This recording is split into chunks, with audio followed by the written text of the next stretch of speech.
Hello and welcome. दोस्तों, आज का वीडियो है कुछ ऐसी क्वेरीज के बारे में जो कई सारे इन्वेस्टर्स सोचते हैं कि क्या म्यूचुअल फंड से हम रेगुलर मंथली इनकम पा सकते हैं, या फिर आपने इन्वेस्ट करके म्यूचुअल फंड में एक बड़ा कॉर्पस जमा कर लिया है, तो फिर उस कॉर्पस को हम अपने बेनिफिट के लिए किस तरीके से यूज़ करें। तो क्या हम उसको वन टाइम विड्रॉ कर लें, या जितनी हमें ज़रूरत हो उतना विड्रॉ करें, या और कोई तरीका भी है इसे यूज़ करने का। तो इसके लिए हमको समझना पड़ेगा कि ये एस क्या होता है। तो एस को आज के वीडियो में हम इसके इसके ऊपर डिटेल में बात करेंगे। तो एस होता है सिस्टमेटिक विड्रॉल प्लान। इसमें क्या होता है कि आपने जिस फंड में इन्वेस्ट किया है, उस फंड में से आप मंथली पैसा विड्रॉ करते हैं। यानी आप उस फंड में एक अमाउंट सेलेक्ट कर लेते हैं। मान लीजिए आपने 1 लाख रुपए एक फंड में इन्वेस्ट किए हुए हैं, और आप एक अमाउंट सेलेक्ट कर लेते हैं 5,000 रुपीज़। ओके, तो वो 5,000 रुपीज़ आप एक डेट सेलेक्ट कर लेते हैं, उस डेट को उस फंड में से विड्रॉ हो जाएंगे और आपके बैंक अकाउंट में क्रेडिट हो जाएंगे। इसे इस जो ये जो प्रोसेस होती है, इसे सिस्टमेटिक विड्रॉल प्लान कहते हैं। ये सिमिलरली एसआईपी जैसे होती है, ये एसआईपी की अपोजिट होती है। एसआईपी पे क्या होता है कि आप जो डेट और जो अमाउंट सेलेक्ट करते हैं, वो अमाउंट उस डेट को आपके बैंक अकाउंट से कट होके आपकी सेलेक्ट की हुई म्यूचुअल फंड स्कीम में इन्वेस्ट हो जाता है। लेकिन एस में जिस म्यूचुअल फंड में आपने पैसे इन्वेस्ट किए हुए हैं, उस फंड में से आप जो डेट सेलेक्ट करते हैं और जितना अमाउंट सेलेक्ट करते हैं, उतना विड्रॉ होके आपके बैंक अकाउंट में क्रेडिट हो जाता है। इसे एस कहते हैं। तो एस सेटअप करने का प्रोसीजर क्या है। एस से सेटअप करने के लिए आपको सबसे पहले पता करना है कि आपको कितने पैसे विड्रॉ करने हैं। तो मान लीजिए आपके एक फंड में 10 लाख रुपए रखे हैं और आपको वही 5,000 रुपये हर महीने विड्रॉ करने हैं। तो आप अमाउंट सेलेक्ट कर लीजिए। आपको मंथली चाहिए वो पैसे या क्वार्टरली चाहिए, वो सेलेक्ट कर लीजिए। इसके बाद डेट सेलेक्ट कर लीजिए और किस म्यूचुअल फंड में से निकालने हैं वो सेलेक्ट कर लीजिए, और उसको सेटअप कर दी रजिस्टर कर दीजिए अपने म्यूचुअल फंड स्कीम में।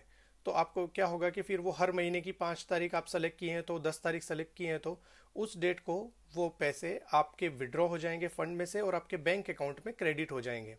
तो ये प्रोसेस आपको एक बार ही करनी पड़ेगी। इसके बाद हर महीने ये ऑटोमेटिकली वो पैसे विड्रॉ होके फंड में से आपके बैंक अकाउंट में क्रेडिट होते रहेंगे। सिमिलरली लाइक एसआईपी, लेकिन एसआईपी में वो बैंक अकाउंट से फंड में इन्वेस्ट होते हैं, और एसडब्ल्यूपी में वो फंड में से विड्रॉ होके आपके बैंक अकाउंट में क्रेडिट होते हैं। तो इसमें एक और जो दूसरा ऑप्शन है कि आप कौन सी म्यूचुअल फंड स्कीम सेलेक्ट करें एस के रजिस्टर करने के लिए। तो देखिए, म्यूचुअल फंड स्कीम जो होती है, वो आप डिपेंड करती है कि आपको किस तरीके से आपकी मंथली रेगुलर इनकम चाहिए। यानी आप जो पैसा इन्वेस्ट कर रहे हैं, उस प्रिंसिपल अमाउंट पे आप रिस्क लेके मंथली इनकम चाहते हैं, या विदाउट टेकिंग एनी रिस्क आप मंथली इनकम जनरेट करना चाहते हैं। तो ये दो क्राइटेरिया जो है वो सबसे ज़्यादा इम्पोर्टेंट होते हैं before selecting the mutual fund scheme for S. तो इन दोनों के जो क्या डिफरेंस होता है, वो मैं आपको दिखाता हूँ। तो पहले हम लेते हैं कि कंसिस्टेंट आपको जो रेगुलर इनकम चाहिए, monthly regular income without taking any risk on principal amount. तो उसके लिए मैं आपको ये एक एग्जांपल देता हूँ। ये एक फंड है आईसीआईसीआई का शॉर्ट टर्म फंड। इसमें आप पिछले 10 साल की एस का अगर रिकॉर्ड देखें, तो आप देखेंगे कि मान लीजिए आपका इनिशियल इन्वेस्टमेंट जो था वो है 50 लाख। तो 50 लाख पे आपने जो रेट ऑफ विड्रॉल सेलेक्ट की है 6%, यानी वो हो जाएंगे मंथली 25,000 रुपीज़। तो अगर आपने 50 लाख इन्वेस्ट करके 25,000 रुपये की एस रजिस्टर की होती फिर 10 साल पहले, तो आप देखेंगे कि आपका जो प्रिंसिपल अमाउंट होता वो लगभग अभी 60 लाख के आसपास होता। लेकिन मंथली विड्रॉल को अगर जोड़ लें, तो आपका जो टोटल अमाउंट होता वो 92 लाख होता। यानी आपने लगभग 32 लाख रुपए विड्रॉ करने के बाद भी आपका जो अभी प्रिंसिपल अमाउंट जो फंड में जो रिमेनिंग वैल्यू होती, वो होती लगभग 60 लाख। लेकिन इसमें आप देखेंगे कि ये जो रिमेनिंग वैल्यू है, ये बहुत ही धीरे धीरे सी ऊपर जा रही है, और इस पर कोई एक डाउनफॉल नहीं है। यानी इसमें क्या हुआ कि आपने अपने प्रिंसिपल पे कोई रिस्क नहीं लिया है। तो ये इस तरह की स्कीम हो गई, ये नॉर्मली वो डेट फंड्स कहलाते हैं। वहीं आप ये दूसरा फंड देखिए, HDFC का शॉर्ट टर्म डेट फंड। इसमें भी अगर आपने 50 लाख इन्वेस्ट किए होते और 6% की विड्रॉल रेट सेलेक्ट की होती, तो आपकी जो अभी टोटल वैल्यू होती 92 लाख विड्रॉल के साथ, और जो रिमेनिंग वैल्यू होती वो लगभग 60 लाख होती। ये वहीं अब अगर दूसरा जो तरीका है, दूसरा ऑप्शन है, वो ये कि आप एक कंसिस्टेंट रेगुलर इनकम चाहते हैं और with selecting different risk level on principal amount. Okay, तो इसमें एक ये पहला एक फंड का एग्जांपल लेते हैं, कोटक का फ्लेक्सी कैप फंड। इसमें आप अगर पिछले 10 साल की हिस्ट्री देखें तो, और आपने 50 लाख रुपए इन्वेस्ट किए होते और यहाँ पे रेट ऑफ विड्रॉल आप 8% सेलेक्ट करते। यहाँ पे देखिए डेट फंड से ज़्यादा है, क्योंकि ये जो फ्लेक्सी कैप, ये जो फंड्स होते हैं ये इक्विटी में, स्टॉक्स में इन्वेस्ट करते हैं, तो इसमें आपको जो गेन होता है वो भी डेट फंड से ज़्यादा आता है, तो आप अपनी विड्रॉल रेट बढ़ा भी सकते हैं। तो अगर आपने 10 साल पहले 50 लाख रुपए इन्वेस्ट करके 33,000 पर मंथ आपने निकाले होते, तो अभी आपकी जो रिमेनिंग वैल्यू होती वो तो लगभग होती 150 लाख, यानी 1,50,00,000। लेकिन अगर आप अपने विड्रॉल को जोड़ ले तो वो 1.9 करोड़ हो जाती, यानी 1,90,00,000। लेकिन आप ये प्रोसेस देखें तो ये बहुत ही ज़्यादा वॉलेटाइल रही है। यानी इसमें क्या होता है कि वो आपका जो प्रिंसिपल अमाउंट होता है वो बहुत ही ज़्यादा वॉलेटिलिटी के साथ परफॉर्म करता है। यानी अगर मान लीजिए मार्केट गिर रहा है तो वो नेगेटिव जाएगा, बढ़ रहा है तो वो ज़्यादा बढ़ेगा। तो ये आप पे डिपेंड करता है कि आप किस तरीके से मंथली रेगुलर इनकम चाहते हैं। लेकिन और जैसे कि इनमें रिस्क ज़्यादा होता है तो रिटर्न भी ज़्यादा होता है। वहीं आप ये दूसरा एक फंड का एग्जांपल देखिए, यूटीआई का फ्लेक्सी कैप फंड। इसमें अगर आपने सिमिलरली 50 लाख रुपए पे 8% की विड्रॉल रेट सेलेक्ट की होती तो आपको 33,000 रुपीज़ हर मंथ मिले होते, और अभी आप टोटल अगर उसकी वैल्यू देखते तो वो 1.6 करोड़ होती आपके विड्रॉल अमाउंट के साथ, और जो रिमेनिंग वैल्यू होती वो लगभग 1,20,00,000 के आसपास होती, 1.2 करोड़ के आसपास। सिमिलरली ये एक और फंड है, कैनरा रोबेको का ब्लू चिप फंड। उसमें अगर आपने 50 लाख रुपए इन्वेस्ट किए होते 10 साल पहले, तो अभी उसकी वैल्यू 1.5 करोड़ होती। तो आप ये तो हमने आपको सिर्फ पिछले 10 साल की हिस्ट्री बताई। यहाँ पे अब मैं आपको अलग अलग पॉइंट्स की हिस्ट्री भी बताता हूँ। लेकिन उससे पहले ये एक और फंड होता है, आर्बिट्राज फंड। इसमें भी आप इसका अगर आप रिटर्न देखें डिफरेंट डिफरेंट पॉइंट्स का, तो वो आप देख सकते हैं कि मान लीजिए 1 जनवरी 2008 को, यानी ये 1 जनवरी 2008 है जब मार्केट एकदम पीक पे था। ये जब ग्लोबल फाइनेंशियल क्राइसिस आया था उसका पीक था ये। उस पॉइंट पे अगर आपने 50 लाख रुपए इन्वेस्ट किए होते और आपने विड्रॉल रेट जो सेलेक्ट की होती वो 6% की होती, क्योंकि ये रिस्क फ्री फंड होते हैं तो इसमें आप 8% सेलेक्ट नहीं कर सकते, क्योंकि फिर आपका प्रिंसिपल अमाउंट जो है वो कम होने लगेगा। लेकिन अगर मान लीजिए आपने 6% रेट सेलेक्ट की होती और 50 लाख रुपए 1 जनवरी 2008 को इन्वेस्ट किए होते, और तो मंथली विड्रॉल आपका होता 25,000।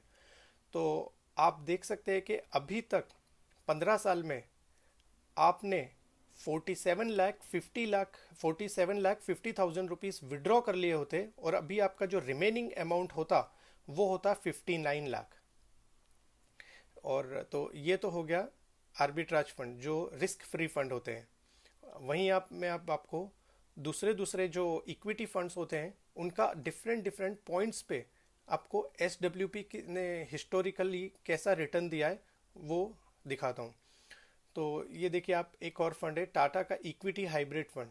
इसमें अगर आपने वही 1 जनवरी 2008 को आपने इन्वेस्ट किया होता 50 लाख, तो विड्रॉल रेट विड्रॉल रेट आपको 6% ही रखनी है। अगर आप इक्विटी फंड में भी इन्वेस्ट कर रहे हैं तो फॉर सेफ्टी बेहतर ये है कि आप 6% ही विड्रॉल रेट रखें।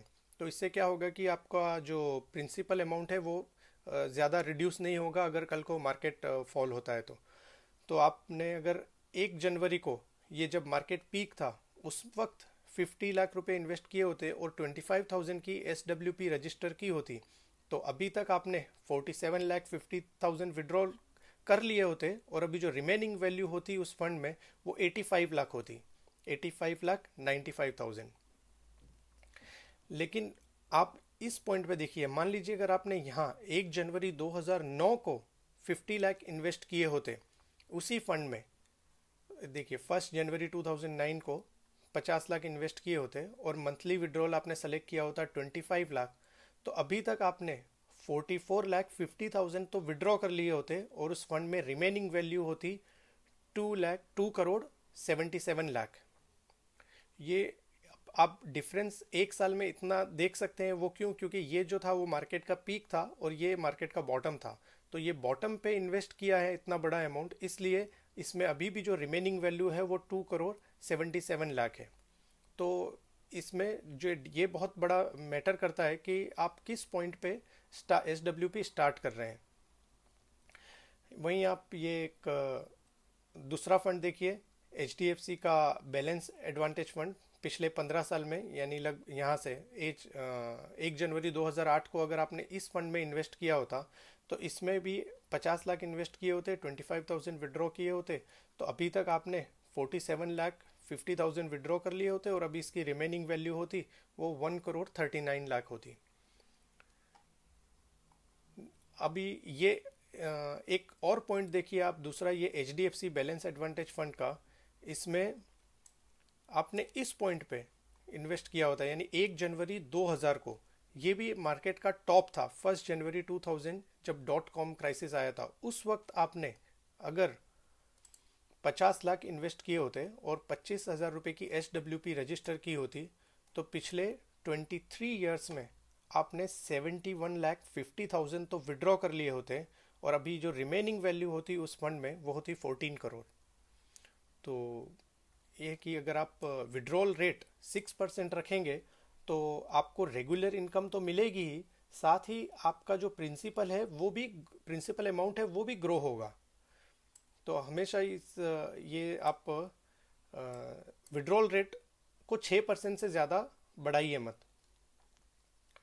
तो अभी तक आपने देखा कि ये बहुत डिपेंड करता है कि SWP स्टार्ट करने का जो पॉइंट है वो बहुत इंपॉर्टेंट होता है कि आप इस पॉइंट पे स्टार्ट कर रहे हैं या इस पॉइंट पे स्टार्ट कर रहे हैं। तो हम आपको ये सजेस्ट करते हैं कि आप किसी भी पॉइंट पर, ना तो इस पॉइंट पर स्टार्ट करें ना इस पॉइंट पे स्टार्ट करें। आप अपना सबसे पहले SIP से धीरे धीरे अपना कॉर्पस बढ़ाएं और जैसे ही आपका कॉर्पस बढ़ जाए, अच्छा अमाउंट आपका फंड में इकट्ठा हो जाए, इसके बाद आप 6% की विड्रॉल रेट से अपनी SWP रजिस्टर कर दें। तो आपको एक मंथली रेगुलर इनकम तो मिलेगी ही, साथ ही आपका प्रिंसिपल अमाउंट भी बढ़ता रहेगा। तो पहले SIP करें और फिर SWP रजिस्टर करें। ये सबसे लेस रिस्की तरीका होता है SWP रजिस्टर करने का। इसके बाद ये SWP के कुछ और एडवांस लेवल भी होते हैं, इसके बारे में हम कभी नेक्स्ट वीडियो में बात करेंगे। जैसे आपने इस साल 5,000 रुपये की SWP की, लेकिन आप चाहते हैं कि वो फिर अगले साल 6,000 रुपये की हो जाए, फिर उसके अगले साल वो 7,000 रुपये विड्रॉ करें। तो इस तरीके से ये एक एडवांस लेवल होता है कि आप अपना SWP का अमाउंट हर ईयर पर ईयर बढ़ा भी सकते हैं। इसके बाद एक वेरिएबल SWP भी होती है, यानी जब कभी मार्केट ऊपर हो तो आप के फंड में से ज़्यादा पैसे निकलें, जब कभी मार्केट डाउन हो तो आपके फंड में से कम पैसे निकलें।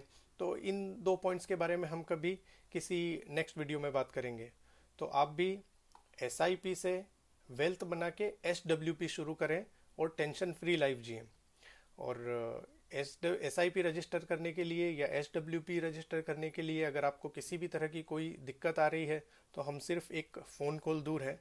हमारी कॉन्टेक्ट डिटेल आप ये कॉन्टेक्ट QR कोड को स्कैन करेंगे तो पा सकते हैं, और हमने बाकी डिस्क्रिप्शन में भी हमारी कॉन्टेक्ट डिटेल दे दी है, आप वहाँ से भी हमारी कॉन्टेक्ट डिटेल पा सकते हैं।